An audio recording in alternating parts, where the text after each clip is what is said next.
Welcome to unique study point. इस video में हम डिस्कस करेंगे 11th क्लास के chapter number first business study का चैप्टर नंबर फर्स्ट लेने जा रहे हैं हम, जिसका टॉपिक है nature and purpose of the business. देखिए 11th क्लास का जो आपका बिजनेस स्टडी जो है, इसका 80% सिलेबस जो है वो बिजनेस से कवर है। इट मीन्स हर एक चैप्टर, हर एक जो रिलेटेड है, सारे टॉपिक्स बिजनेस से रिलेटेड है। इसलिए इसमें हम सबसे पहले हम ये समझेंगे कि बिजनेस एक्चुअल में बिजनेस क्या होता है, कि बिजनेस से रिलेटेड चीज़ें हम समझेंगे, बिजनेस का कॉन्सेप्ट क्या होता है। इसीलिए हम फर्स्ट टॉपिक ले रहे हैं कॉन्सेप्ट ऑफ बिजनेस। बिजनेस के अंदर क्या होता है कि जो ह्यूमन बीइंग होता है, जो मैन होता है, वो अपनी एक्टिविटी परफॉर्म करता है for the earning of the profit. वैसे जनरली अगर आपसे पूछा जाए तो आप बोलेंगे कि बिजनेस जो होता है ट्रेड एंड कॉमर्स होता है, मीन्स बाइंग एंड सेलिंग होता है, प्रॉफिट अर्निंग करते हैं। लेकिन जो बिजनेस में मेन चीज़ होती है वो होती है एक्टिविटी परफॉर्म करना। और एक्टिविटी परफॉर्म क्यों की जाती है? For the earning of the profit. तो एक्टिविटी परफॉर्म करने के लिए हम सबसे पहले ये समझेंगे कि जो कॉन्सेप्ट ऑफ बिजनेस है, इसमें ये 2 टाइप्स की एक्टिविटी डिवाइडेड होती है। एक्टिविटी जो होती है वो 2 टाइप्स की होती है। फर्स्ट है इकोनॉमिक एक्टिविटी, सेकेंड है नॉन इकोनॉमिक एक्टिविटी। अब इकोनॉमिक एक्टिविटी और नॉन इकोनॉमिक एक्टिविटीज़ में क्या डिफरेंस है? इकोनॉमिक एक्टिविटी जो होती है वो होती है, इकोनॉमिक वर्ड से ही पता चल रहा है कि जो रिलेटेड करती है मनी से। मतलब इकोनॉमिक एक्टिविटी मनी और लाइवलीहुड्स की होती है, यानी जिससे आपको अर्निंग मनी, पैसा मिलता है, या आप अपनी जीवन यापन, जिसको हम कहते हैं लिविंग स्टैंडर्ड, या अपने आप को जीवित रखने के लिए जिसकी ज़रूरत रहती है, उसके लिए आप इकोनॉमिक एक्टिविटी परफॉर्म करते हैं। फॉर एग्ज़ाम्पल, जैसे कि आप जॉब करते हैं, तो आप जॉब क्यों करते हैं? क्या फ्री में आप जॉब करते हैं? नहीं, आपको रिटर्न में मनी मिलती है। मतलब आप मनी की अर्निंग के लिए आप जॉब करना चाहते हैं, तो वो होती है आपकी इकोनॉमिक एक्टिविटी। सेकेंड जो है non economic activity. Non economic activity क्या होती है? नॉन इकोनॉमिक एक्टिविटी वो होती है जिससे हमें कोई मनी अर्न नहीं होती है। इसके अंदर 2 चीज़ें आती हैं, एक लव, एक अफेक्शन। अब नॉन इकोनॉमिक का एग्जांपल हम ऐसे ले सकते हैं, जैसे आप घर से गाड़ी स्टार्ट करते हैं, बाहर निकलते हैं और आपकी गाड़ी ख़राब हो जाती है, तो पड़ोस में जो अंकल है वो आपके पास आते हैं और आपकी गाड़ी स्टार्ट नहीं हो रही थी, तो वो उसको किक लगा के या जैसे भी उसको स्टार्ट कर देते हैं। तो एक आपके अंदर एक भावना आती है कि अंकल ने आपकी हेल्प की है, ये राइट। तो आप क्या करते हैं, नेक्स्ट डे उनके घर पे एक मिठाई का डिब्बा पहुँचाते हैं या मिठाई लेके जाते हैं। तो ये क्या हुआ? क्या उस मिठाई के बदले में अंकल आपको पैसे देंगे? नहीं, ये सिर्फ आप इसलिए कर रहे हैं कि कल उन्होंने आपकी हेल्प की थी, आज ऐसी आपकी भावना है, इसलिए आप उनके सामने प्रदर्शित करने के लिए उनके लिए मिठाई लेके गए। तो ये होती है नॉन इकोनॉमिक एक्टिविटी। अब इकोनॉमिक एक्टिविटी में सेम एग्जांपल, अगर आपकी मिठाई की शॉप है, सपोज करो आपकी मिठाई की शॉप पे आप मिठाई सेल करते हैं, उसमें चाहे आपके कोई रिलेशन वाला आ गया, कोई फैमिली मेम्बर आ गया, तो भी ऐसा तो नहीं आप उसको फ्री में मिठाई देंगे, नहीं ना, आप उनसे पैसे लेंगे। चाहे हो सकता है 1-2 रुपये या 10 रुपये 15 रुपये आप उसमें कम कर देंगे, लेकिन आप रिटर्न में मनी लेंगे, क्योंकि आपकी शॉप पे आप बिजनेस कर रहे हैं। तो वो एक्टिविटी होती है economic activity. Okay, that is clear. Economic activity and non economic activity. Simple सी चीज़ें, इकोनॉमिक एक्टिविटी मनी और लाइवलीहुड के लिए होती है, मतलब मनी अर्निंग करने के लिए होती है। जो एक्टिविटी आप अर्निंग मनी के लिए कर रहे हैं वो होती है economic activity. And non economic activity होती है लव और अफेक्शन के लिए, जो जिससे आप मनी अर्निंग नहीं करते हैं। अब इकोनॉमिक एक्टिविटीज़ जो होती है वो 3 पार्टीशन में डिवाइडेड है। एक तो एम्प्लॉयमेंट, प्रोफेशन और बिजनेस। अब ये चीज़ हम समझेंगे। एम्प्लॉयमेंट, एम्प्लॉयमेंट का मतलब क्या होता है? रोजगार, मतलब जॉब, रोजगार, जहाँ पर एम्प्लॉयमेंट जनरेट होता है। फॉर एग्जाम्पल, एक टीचर है, स्कूल में टीचिंग करता है, तो क्या वो फ्री ऑफ कॉस्ट टीचिंग करता है? No, not possible. वो वहाँ पर एम्प्लॉयमेंट जनरेट होता है, तो वो वहाँ पर एम्प्लॉयमेंट, वो अपनी जॉब करता है, तो उसकी रिटर्न में उसको सैलरी मिलती है। वो क्यों करता है? वो सैलरी अर्निंग के लिए अपना वर्क देता है, अपनी सर्विसेज देता है, वो जॉब करता है वहाँ पे। तो ये हुआ एम्प्लॉयमेंट। सेकेंड है प्रोफेशन।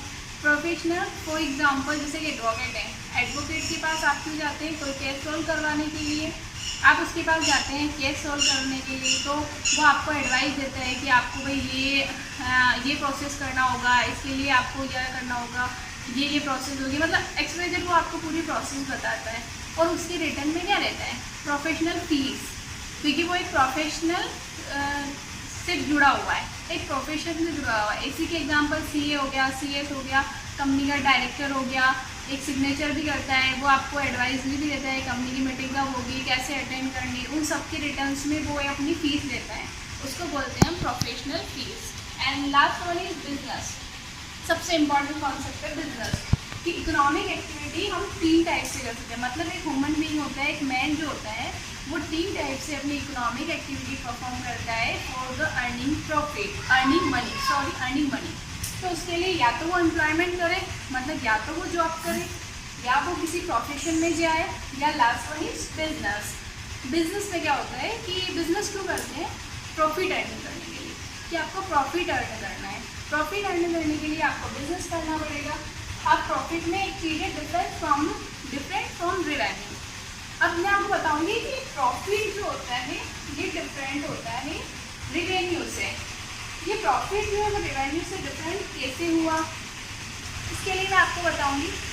जो प्रॉफिट है, प्रॉफिट क्या होता है, मतलब लाभ, जो आपको लाभ मिला है, और रेवेन्यू जो आपको रियलिटी में जो आपको पैसा प्राप्त हो रहा है, जो गेन होता है ना, उसको हम बोलते हैं रेवेन्यू। इसका एग्जांपल है, जैसे आपने मार्केट से कोई चीज़ परचेज करी और वो 100 रुपये की परचेज करी, मतलब आपकी जो परचेसिंग कॉस्ट है वो 100 रुपीज़ है। देन आप इसको सेल करते हैं, सेल करने के लिए आपने 200 में इसको सेल किया, तो आपका जो रेवेन्यू है ना वो ये है 200, क्योंकि आपको क्या मिला, 200 रुपीज़ मिले। और आपका प्रॉफिट निकालना है तो selling cost minus purchasing cost, 200 minus 100 यानी 100, ये जो है ये आपका प्रॉफिट है। ये डिफरेंस होता है आपके रेवेन्यू और प्रॉफिट में। ओके, ये प्रॉफिट क्या होता है, जो आपको कॉस्ट सेलिंग प्राइस में से जो कॉस्ट होती है आपकी, कॉस्ट को लेस करने के बाद जो बचता है वो होता है आपका प्रॉफिट। और रेवेन्यू जो आपको प्राप्त होता है वो रेवेन्यू। अब मेन हम कॉन्सेप्ट पे आते हैं कि व्हाट्स इज बिजनेस। बिजनेस क्या होता है, बिजनेस में देखिए मेन जो इसका है, मैं बीइंग बिजी। बिजनेस का एक सीधा सा मीनिंग सबसे फर्स्ट ये होता है कि बीइंग बिजी, मतलब किसी को बिजी रखना, इतना बिजी, बीइंग बिजी को बिजनेस बोलते हैं एक सिंपल वर्ड्स में, कि बिजी रहना ही बिजनेस कहलाता है। अब किसमें, ये देखिए, it refers to any occupation in which people regularly engaged in an activity with the view to earn profit। Means इसमें मैंने 3 चीज को मेन अंडरलाइन किया है, occupation, then regularly and last one is profit। Business का meaning ये है कि it refers to any occupation. Business क्या होता है, ये एक ऐसा ऑक्यूपेशन है, एक ऐसा बिजनेस है, ऐसा ट्रेड है विच पीपल रेगुलरली, जहाँ पर लोग रेगुलरली इंगेज इन एक्टिविटी, मतलब रेगुलरली किसी एक्टिविटी में इंगेज होते हैं। क्यों, with a view to earn a profit, profit earning करने के लिए। मतलब आपने बिजनेस की डेफिनेशन हम आगे पढ़ेंगे, बिजनेस का मीनिंग भी पढ़ेंगे, लेकिन एक ये जो है ओवरऑल 100% जो श्योरिटी वाली डेफिनेशन होती है कि जिससे आपको पूरा कंसेप्ट समझ में आ जाए, वो मैंने लिए है कि बिजनेस का मीनिंग ये होता है कि हम ऐसा कोई भी ऑक्यूपेशन करें, ऐसा कोई भी वर्क करें जिसमें आपको रेगुलरली इंगेज होना पड़े। मतलब ऑक्यूपेशन यानी कुछ भी बिजनेस, चाहे वो आप शॉप खोलें, चाहे आप किसी भी टाइप की शॉप करें, कोई भी ट्रेड करें, कोई भी बाइंग परचेसिंग करें, लेकिन किसी भी टाइप का एक ऑक्यूपेशन होना चाहिए। ऑक्यूपेशन में विच पीपल रेगुलरली इंगेज, जिसके अंदर पीपल रेगुलरली इंगेज हो in an activity with a view to earn a profit. और किसके लिए, उसके अंदर एक्टिविटी क्या परफॉर्म करेगा, अर्निंग अ प्रॉफिट। सिंपल सी चीज़ है, एक बंदा होता है जो बिजनेस करता है। बिजनेस क्यों करता है, वो प्रॉफिट अर्निंग करने के लिए। देखो एक बंदा जब जॉब करता है तो जॉब में तो क्या होता है कि है ना, वो जॉब कर रहा है, जॉब क्यों करता है कि उसको जॉब पे गया, जैसे 4 आवर्स की जॉब है उसकी, 6 आवर, 8 आवर, 12 आवर, जो भी उसकी जॉब है वो जॉब कर ली। जॉब करने के बाद वो सीधा अपने उसकी सारी हेडेक ख़त्म, उसको सैलरी मिल रही है। लेकिन बिजनेस जो होता है ना, उसके बीइंग बिजी क्यों कहा गया है, क्योंकि वो ऑल ओवर, मतलब 24 आवर्स बिजी यूँ नहीं कह रही 24 आवर बिजनेस में ही लगा रहेगा या अपनी शॉप पे ही बैठा। आप सोचेंगे नहीं हमारी तो शॉप पे हम बिजनेस करते हैं, हम तो 8 घंटे ही शॉप ओपन कर रहे हैं, 10 घंटे ही कर रहे हैं, आप 24 आवर्स कैसे बता रहे हो, वो भी नहीं। मीनिंग इसका ये है कि वो 24 आवर्स बिजी किस लिए रहेगा, बिजनेस के बारे में हमेशा सोचने के लिए, हमेशा उसके बारे में सोचेगा। क्यों? क्योंकि उसको more and more profit gain करना है। वो क्यों सोचता है? अपने प्रॉफिट को गेन करने के लिए। वो हमेशा अपने प्रॉफिट को बढ़ाना चाहेगा। और वो क्यों? क्योंकि उसको बिजनेस में हमेशा रिस्क रहेगी। देखिए, एक जॉब वाले की तो क्या होती है, एक सैलरी फिक्स होती है कि भाई पर मंथ इतनी सैलरी आएगी।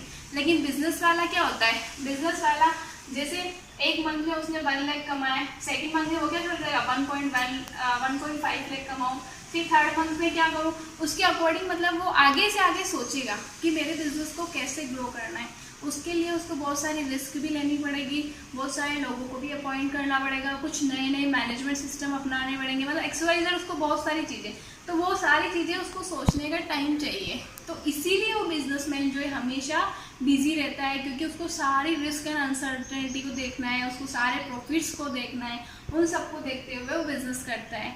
तो ये मेरे ख्याल से आज आपको बिजनेस का कंसेप्ट समझ में आ गया होगा। एक बार मैं वापस शॉर्ट में आपको रिवाइज करती हूँ। इस जो पूरे चैप्टर है, ये जो सिलेबस जो वीडियोस में बना रही हूँ, ये 11th क्लास के सिलेबस NCERT सिलेबस के अकॉर्डिंग है। इसके अंदर आपका 11th क्लास का बिजनेस स्टडी का फर्स्ट टॉपिक है nature and purpose of business. Nature and purpose of business का फर्स्ट मैंने कंसेप्ट लिया है आपके कॉन्सेप्ट ऑफ बिजनेस। और कॉन्सेप्ट ऑफ बिजनेस के अंदर ही मैंने आपको बताया है कि जो बिजनेस होता है वो एक मैन करता है, कोई एनिमल नहीं कर सकता, कोई आर्टिस्ट नहीं कर सकता, एक अलग ही एक मैन ह्यूमन बीइंग होता है जो, लेकिन वो बिजनेस कहाँ से रिलेटेड आता है, उसकी एक्टिविटी से। और एक्टिविटीज़ को हमने 2 पार्ट्स में डिवाइड किया है, economic activity, non economic activity. Then economic activity में ये सारे हो गए, और नॉन इकोनॉमिक एक्टिविटी लव और अफेक्शन के लिए, इकोनॉमिक एक्टिविटी जो है वो आपके अर्निंग मनी के लिए, ये इसके लिए। इसके अंदर 3 पार्टीशन बताए मैंने आपको, एम्प्लॉयमेंट, प्रोफेशन, बिजनेस, ये आपको समझा दिया। देन हमने ओनली सिंपल वर्ड में एक बिजनेस का मीनिंग समझा है। ओके, आज की क्लास हम यही एंड करते हैं। Thank you so much.